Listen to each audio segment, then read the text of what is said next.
Hello, Dimsdale. I'm Jet You Betcha with today's editorial, which technically makes it a Jetatorial. Ada Valley Meat Company has recalled about 1,065 pounds of fully cooked frozen ground beef after a customer reported finding metal pieces in the product.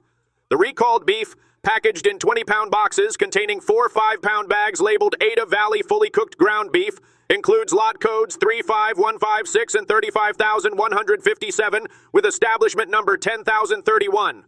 The products were shipped to businesses and distributors in California, Delaware, Illinois, Michigan, and Pennsylvania.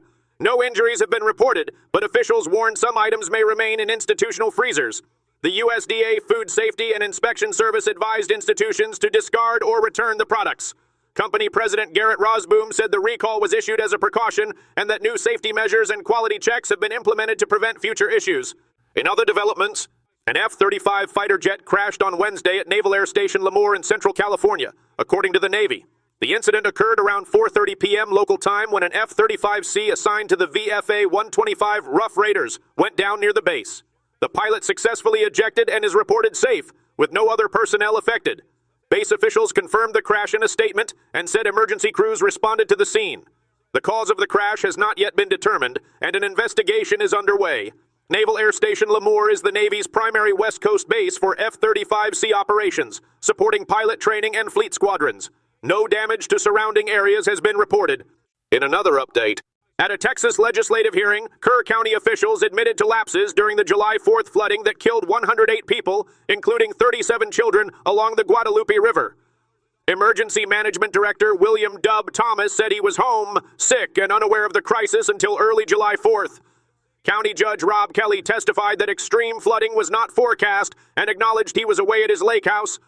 Lawmakers noted that the National Weather Service had issued flood watches and warnings on July 3rd. Many victims were at summer camps without filed emergency plans. Officials described overwhelmed 911 dispatchers handling hundreds of calls as a 30-foot wall of water struck. Survivors criticized the lack of warnings and leadership. In other developments, Italy has agreed to a Vatican plan to convert a 430-hectare site north of Rome into a large solar farm that would make Vatican City the world's first carbon-neutral state.